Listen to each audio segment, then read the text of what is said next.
जितेंद्र रोहिला और मैं एक कैंसर स्पेशलिस्ट हूँ फोर्टिस हॉस्पिटल मोहाली में and I specialise in GI cancers which are the gastrointestinal cancers which deal with cancers of digestive tract. So today we have gathered here to discuss a very interesting unique and very complex case जो कि कश्मीर के resident हैं and he was diagnosed with a locally advanced cancer of the pancreas and it was involving the main vessel which supplies the liver, which is called as portal vein. So he came to us and we performed a very successful surgery. The patient is with us today. We can have an interview with him also, and we'll discuss this case. And it is important to discuss this case because February is also World Cancer Month, or 4th February is celebrated as World Cancer Day. It is a day which is used to create awareness amongst normal people. मतलब लोगों को aware करना है कि cancer के symptoms क्या हैं, क्या वार्निंग साइन एंड सिम्टम है, कैसे प्रिवेंट करना है और कैसे ट्रीट करना है उसको.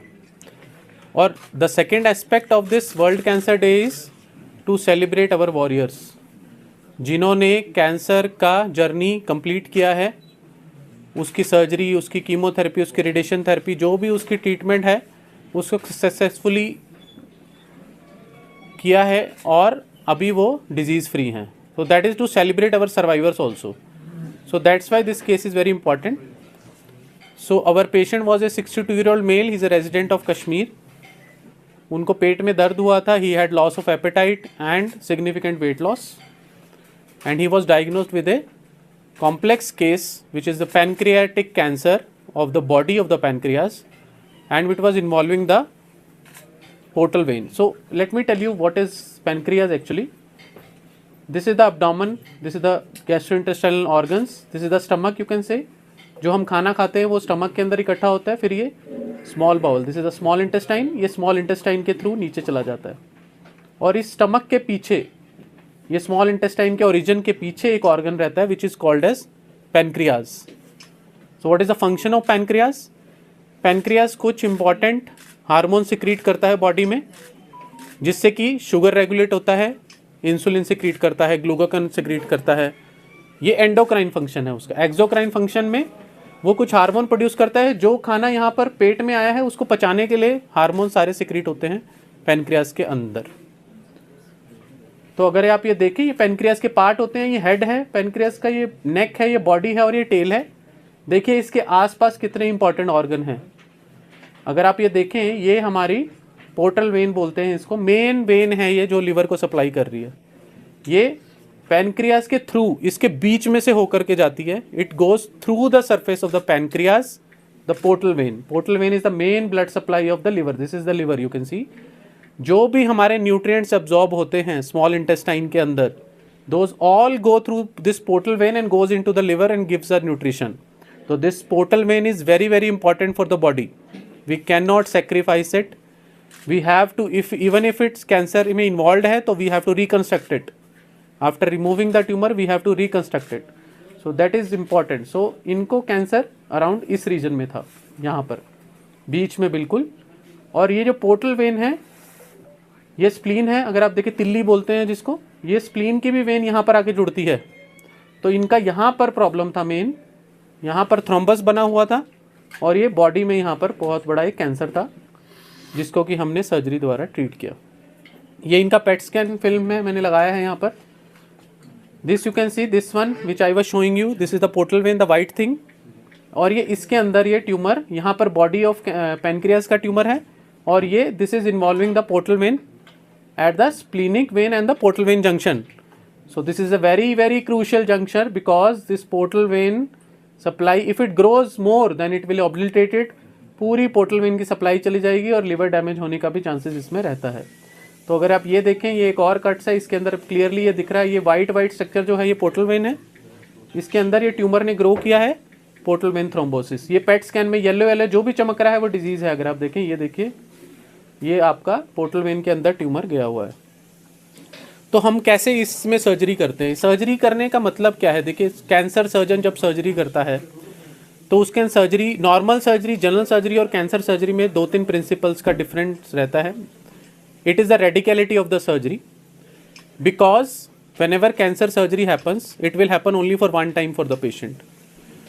and if that is done very well, then the patient will have very good survival. The recurrences, the chances of coming back, मतलब बीमारी वापस आने के चांसेस बहुत कम रहते हैं अगर हम उसको रेडिकल सर्जरी करें. रेडिकल सर्जरी का मतलब क्या है कि ट्यूमर पीछे छूटना नहीं चाहिए, no tumour should be left behind, and all the lymph nodes, आसपास के जो लिम्फ नोड्स इन्वॉल्व होते हैं उसको भी हमें साथ में निकालना रहता है. अगर ये कैंसर नहीं होता तो हम ये वाली अप्रोच इसमें नहीं लेते, रैम्प्स, ये रेडिकल एंटीग्रेड मॉड्यूलर पैनक्रियाटोस्प्लीनेक्टमी रहता है.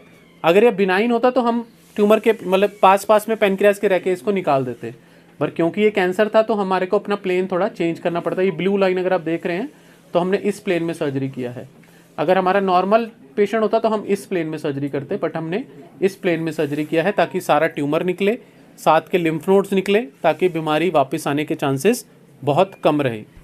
That is why this surgery should be performed by a well trained cancer surgeon who is specialized in GI cancers. These are complex surgeries. Portal vein involvement था, pancreas था, वहाँ पे liver की सारी नसें भी आसपास थी, तो very critical location cancer, very complex cancer, and this has been done. This ये इंट्रा ऑपरेटिव पिक्चर है. अगर आप देखें, ये अगर आप ये देखें पोर्टल वेन हमने खोली हुई है. यहाँ पर अगर आप ये देखें तो ये ट्यूमर थ्रोम्बस है. ये जो आपको सीटी स्कैन में दिख रहा था, ये वाला थ्रोम्बस बॉल की तरह दिख रहा है, छोटी सी ball, tennis, small table tennis ball की तरह दिख रहा होगा, छोटा सा ये. और यहाँ पर हमारा ये वाले पेनक्रियास के नेक के अंदर हमारा कैंसर है. ये थ्रोम्बस है और ये पोर्टल वेन यहाँ पर खुला हुआ है. इसको खोलकर हमने निकाल कर हमने पूरा बंद कर दिया, और ये हमारी रिकंस्ट्रक्टेड पोर्टल वेन है. अगर आप देखें, जो हमने पहले देखा था ये पोर्टल वेन है, ये हमारी आर्टरी है जो ब्लड सप्लाई देती है छोटी आंत को. ये हमारी लेफ्ट किडनी की वेन है, ये हमारी लेफ्ट किडनी है. तो पूरा अगर आप देखें यहाँ से पूरा ट्यूमर निकाल दिया गया है. सारे इंपॉर्टेंट स्ट्रक्चर्स हमने प्रिजर्व किए हैं. All the important structures have been preserved. The portal vein has been reconstructed, and this was a very complex and challenging case. Now let us come to the very important part of pancreatic cancer कि pancreas cancer के symptoms क्या हैं. चलो ये तो हमने treat कर दिया, बट अगर ये हो सकता है अर्ली स्टेज पे हमारे पास आ जाते, तो इसमें अर्ली स्टेज में क्या सिम्टम होते हैं. अगर हेड की साइड में है कैंसर तो the patient will present with jaundice. Jaundice means yellowish discolouration of eyes and urine. Okay, if that is happening and patient does not have any pain, कोई पेट में दर्द नहीं है बट सिर्फ पीलिया हो गया पेशेंट को, so that can be one of the important symptom of pancreatic cancer. Weight loss means you are not doing any exercise, you are not taking any efforts. आपके आसपास वाले रिलेटिव्स आपको बोल रहे हैं आपके कपड़े ढीले हो रहे हैं, आप कमज़ोर हो रहे हैं, तो उसको इग्नोर नहीं करना है. It is the most important symptom of GI cancer. कोई भी जीआई कैंसर, मैं पैनक्रियाटिक कैंसर की बात नहीं कर रहा हूँ, stomach cancer, pancreatic cancer, oesophagus cancer, small intestine cancer, large intestine cancer, सब में वेट लॉस होता है सबसे पहले. और किसी को भी रिसेंट ऑनसेट डायबिटीज़ हुआ है अगर, तो वो भी इम्पॉर्टेंट, क्योंकि मैंने पहले बताया था आपको पैनक्रियास का काम होता है इंसुलिन सिक्रीट करना, ग्लूकागॉन सिक्रीट करना, बॉडी में ग्लूकोज की जो नॉर्मल वैल्यू है उसको मेंटेन करना. तो अगर किसी को भी रिसेंट ऑनसेट डायबिटीज़ है, क्रॉनिक पैनक्रियाटाइटिस रहा है उनको काफ़ी देर तक, पेट में दर्द रह रहा है, पीछे की तरफ जा रहा है, या फिर किसी को डायरिया चले जा रहा है. डायरिया क्यों होगा? क्योंकि मैंने बोला एंजाइम सिक्रीट करता है, फूड डाइजेस्ट नहीं होगा तो डायरिया होगा. तो ये कुछ इंपॉर्टेंट साइन एंड सिम्टम है जिसको इग्नोर नहीं करना है. ऐसा नहीं बोल रहा हूँ कि ये साइन एंड सिम्टम है तो कैंसर होगा ही होगा. ओनली 3 से 4% पेशेंट को ही होगा, 95% को कुछ नहीं होगा इसमें. बट जरूरी message should go across that this are not to be ignored and this have to be shown to some specialist. At least let them have evaluate the patient. आगे कुछ जांच करना है, कैसे करना है, कैंसर स्पेशलिस्ट के पास भेजना है. हमारा पर्पज़ ये है कि हम उसको जल्दी स्टेज में पकड़ें ताकि हम उसका ट्रीट कर पाए, जैसे इस पेशेंट का हम कर पाए. तो रिस्क फैक्टर्स क्या हैं? जैसे मैंने बताया, क्रॉनिक इन्फ्लेमेशन रहना पैनक्रियाज का, ओबेसिटी, देखिए हाई BMI होना, डायबिटीज़ होना, ज़्यादा वेट होना, ये सब रीजंस हो सकते हैं पैनक्रियाटिक कैंसर के. Smoking in any form, tobacco chewing, smoking, सबसे ही पैनक्रियाटिक कैंसर होता है. एज, डेफिनेटली जैसे जैसे एज बढ़ता है हर कैंसर का रिस्क बढ़ता है. डायबिटीज़ मैंने बताया, लॉन्ग टर्म से किसी को अगर डायबिटीज़ है वो भी रिस्क फैक्टर. और फैमिली हिस्ट्री, अगर किसी को पहले पैनक्रियाटिक कैंसर हो तो फैमिलीज़ को अपना स्क्रीनिंग भी कराना चाहिए. तो इसमें ट्रीटमेंट कैसे रहता है पैनक्रियाटिक कैंसर का? अगर देखिए लोकलाइज्ड कैंसर है, लोकलाइज्ड मतलब पैनक्रियास कैंसर वहीं पर ही है, पैनक्रियास के अंदर ही, आसपास के ऑर्गन को इसने इन्वॉल्व नहीं किया है, तो उसको बोल रहे रिसेक्टेबल बोलते हैं. उसमें हम सर्जरी परफॉर्म करते हैं डायरेक्टली. अगर उसने थोड़ा बहुत आसपास ऑर्गन को इन्वॉल्व किया, जैसे इनके केस में पोर्टल वेन को इन्वॉल्व कर लिया था, तो हमने कीमोथेरेपी दिया पहले, उसको छोटा किया, फिर हमने सर्जरी परफॉर्म किया। अगर ये अनफॉर्चुनेटली बाहर चला गया, मेटास्टेसिस हो गया, stage 4, it has gone to the stage 4, then we are only left with chemotherapy. So we want that through this press conference we should make people aware that early stage में अगर diagnosis होता है तो treatment cure possible है। जल्दी से जल्दी present करिए अपने आप को, ट्रीट कराइए। और अगर लोकली एडवांस्ड में भी है, अगर इनके जैसा केस है, एडवांस्ड केस है, तो भी हमारा ट्रीटमेंट पॉसिबल होता है, provided it is done by A specialist surgeon. एक दो चीज़ें और टच करना पाऊँगा मैं एडवांसेस इन सर्जरी के बारे में। इनिशियली आप लोगों ने सुना होगा कि सारी सर्जरीज ओपन सर्जरी से होती थी। आजकल लेटेस्ट टेक्निक आ गई है दूरबीन से सर्जरी करने की, जिसको लेप्रोस्कोपिक बोलते हैं, और लेटेस्ट उसमें आया है रोबोटिक सर्जरी करने का। रोबोटिक सर्जरी के कुछ अपने यूनिक एडवांटेजेस हैं, जिसमें कि 3D विजन मिलता है, आपकी जो इंस्ट्रूमेंट की जो मूवमेंट है वो बिल्कुल ऐसे रिस्ट लाइक मूवमेंट है। So it will replicate your open surgery. Precision बहुत ज़्यादा है। Wherever you want to do organ preservation, जैसे रेक्टल कैंसर में परमानेंट स्टोमा बचाना है पेशेंट का, तो उसमें ये बहुत फ़ायदेमंद है। नर्व्स बचानी है, बाद में quality of life, we have to take care of quality of life of the patient. So in that way robotic surgery is better. ये रोबोटिक सर्जरी के पार्ट्स हैं। You can see these are the arms which are put on the patient. This is the console, CPU you can say, इसमें monitor है, सारे energy controls है। यहाँ पर the surgeon sits on this console. इस surgery यहाँ पर console पर बैठ के वो कंट्रोल से सर्जरी करता है। और ये एक बहुत बड़ा मिथ होता है जनरल पब्लिक के कि रोबोटिक सर्जरी तो रोबोट सर्जरी कर रहा है। It is a big myth, ऐसा कुछ नहीं है। ये सर्जन सर्जरी ऑपरेशन थिएटर के अंदर ही बैठा है, he sitting inside on the console, and robot is also inside, totally under the control of the surgeon. The surgeon is controlling the robot. It is just a way to do minimally invasive surgery. So patients के लिए क्या benefit है उसमें? lesser pain होगा, recovery better होगी उनकी, और उनका organ preservation होगा। सर्जन के लिए बेटर है कि अगर हाई BMI किसी का है तो बेटर होता है, उसमें कैमरा कंट्रोल बेटर है, इंस्ट्रूमेंट का मूवमेंट अच्छा है, lesser dependent on assistant, endo suture, अंदर सूचर भी ले सकते हैं उसमें। तो ये सब एडवांटेजेस हमारे पास हैं। एक दो चीज़ें और टच करना चाहूँगा। अगर स्टेज 4 कैंसर हो जाता है तो भी आजकल ट्रीटमेंट पॉसिबल होता है, जिसमें कि एक न्यू टर्मिनोलॉजी है हाईपेक सर्जरी। अगर आप ये देखें, हाईपेक surgery means chemotherapy is given at the time of surgery. मतलब जब हम सर्जरी करते हैं, स्टेज 4 कैंसर को निकाल देते हैं, कीमोथेरेपी पेट के अंदर गर्म करके दी जाती है, जिसको हाईपेक ट्रीटमेंट बोलते हैं। ऐसे ही ये पाइपेक ट्रीटमेंट है। हाईपेक मतलब क्योर कर रहे हैं हम पेशेंट का, मतलब ऐसी स्टेज में है कि we can cure the patient, तब हाईपेक करते हैं।